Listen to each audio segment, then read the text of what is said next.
Hello everybody, this is Chris Bird or MonkeyDude1313 and this is episode 3 of Master Set Monday. Last time we looked at Ultra Prism, and this time we are jumping all the way back in time to 25 years ago with Pokemon Fossil, the very third set that was released for the English TCG.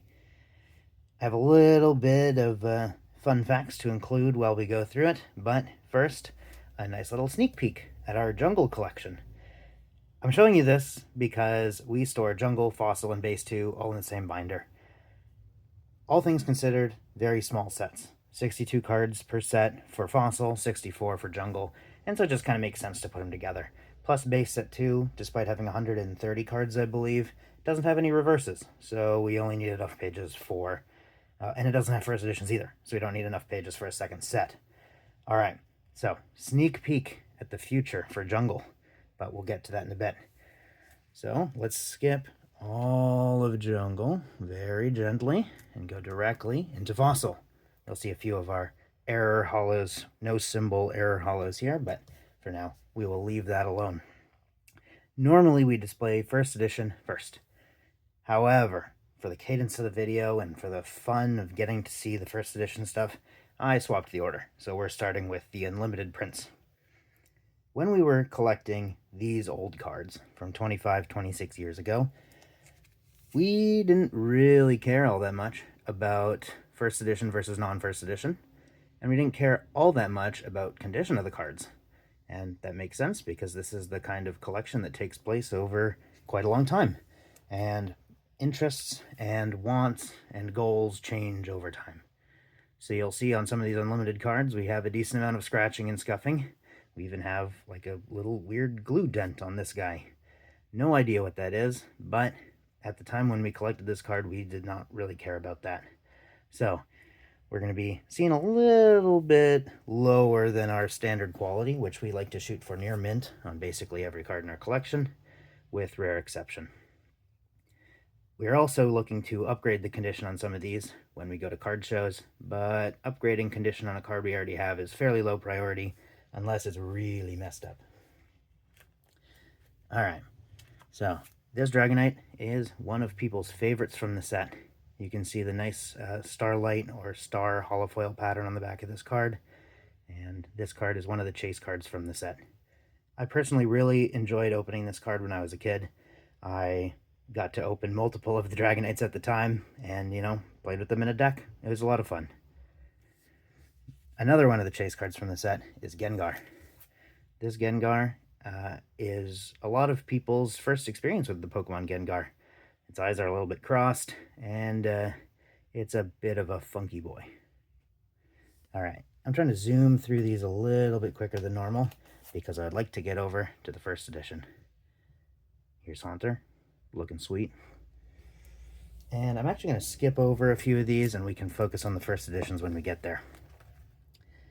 So, since we didn't care too much about first edition versus non-first edition when we were collecting these cards, we actually had a mixed assortment of both first edition and unlimited. And when we made the questionable decision to expand our collection out to be all of English TCG, that meant you need all first editions, all unlimiteds, all reverses, and everything that you need to pound your head against a wall for. So, that's where we are now. But the master set of Fossil does include all first editions and all unlimiteds. As I mentioned, varying quality on the cards themselves. We also include in this area cards that are outside of the set, but are very obviously supposed to be part of the set. Right, so this is a pre-release Aerodactyl. I think they're all first edition, so that's not too fancy. We keep it in the unlimited section. But also, you might notice this giant gash/gouge over on this side.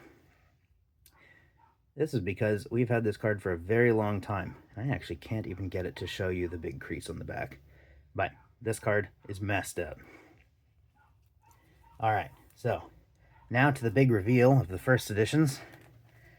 Most of these first editions we've been trading for at card shows over the last couple of months. And we are very, very, very picky about quality on these.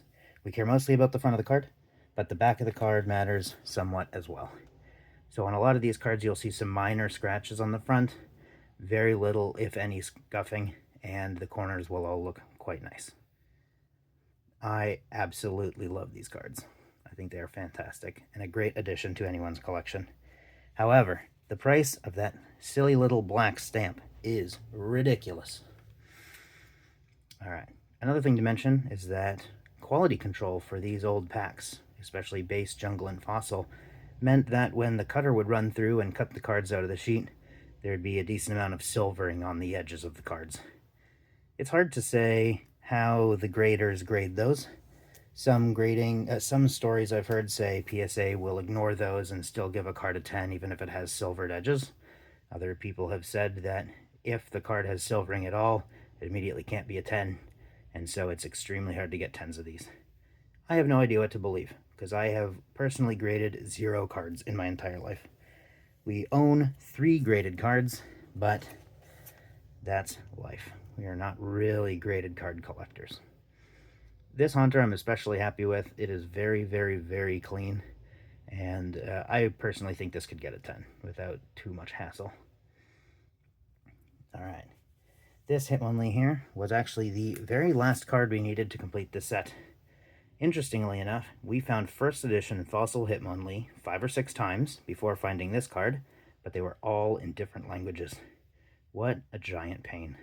We didn't even find ones that were in bad condition. We just did not find English first edition Fossil Hitmonlee at all. So we got this one a few days ago at the opening of D-Gen Collectibles here in San Jose. Next up is Hypno, one of the more creepy Pokemon in the game, where it lures children into the forest and then who knows what happens to them there. Hypno's quite creepy. Alright, another fan favorite is the Kabutops. Kabutops is quite a popular Pokemon.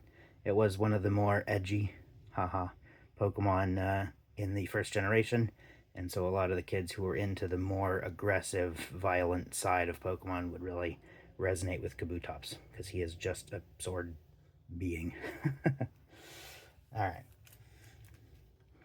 I won't dwell too much on all of these, but just the holos are really why we're here, right? Lapras, looking fantastic. A surprising amount of love for Lapras, all things considered. I know there's a lot of people who really like Lapras, even though I never would have guessed people would have liked it as much as they do. Next up, Magneton. I actually quite like this Holo Magneton because when you compare it to the non-Holo version of it, which is this guy down here, you can actually see quite a significant difference. The non-Holo on the right is a lot more black with neon colors, but the one on the left is a lot more muted on the neon colors, and it's actually more of a purple background. So it's kind of really interesting to see the difference there. Alright, next up, Moltres. We got this one at a trade show at Game Time Hobby Shop here in San Jose, and according to the person we got it from, we got this and the Aerodactyl from the same guy. They had been in his binder the whole time, and he even claims that he played with this one a little bit, but I really don't see much evidence of that. There's a little bit of scratching here, but not a big deal. Alright, 3 left. The Muck. This Muck, I believe, not this specific Muck, not the first edition, but the Limited Muck, was the first Fossil Holo that I pulled when I was opening these packs as a kid. What a funky card. Toxic Gas was a giant pain at the time, but for the decks that were being played, like Haymaker, Toxic Gas was way too slow and didn't end up seeing much play. Alright, Raichu, an obvious fan favorite for obvious reasons. Everyone seems to love this guy. Although, I should say, everyone seems to like Pikachu, and Raichu kind of gets tagged along with that for being Pikachu's bigger brother. You can see a little bit of extra scratching in there, but it's not too bad. And finally, there's a little bit of fun to talk about this Zapdos. All Holo Zapdoses, I think unlimited and not, and first edition, but at least all first editions, have this little like Holo error on there, where the box that would show a stage 1 or stage 2 evolution actually never got some Holo pattern in there. So that's kind of fun. Fun little trivia fact there. Another very clean copy. Alright, let's slowly flip through. Finding clean first edition non-holo rares from this set is very difficult. At least with the holos, people thought, ooh, shiny, I'll keep it in a binder or a sleeve. With the non-holos, people just kind of threw them in their bulk pile. And so it took a lot more effort to find a lot of these non-holo rare first editions. Alright, well, let's wrap this guy up before it goes too long. That's the end of Fossil. We have completed the master set of Fossil a few days ago at DGen Collectibles, and it is very, very exciting to have that in our collection. So I'll see you guys on Wednesday for Wishlist Wednesday episode 2, where we're going to go over another very, very sought after set that we're only missing a few cards from. Thanks for watching.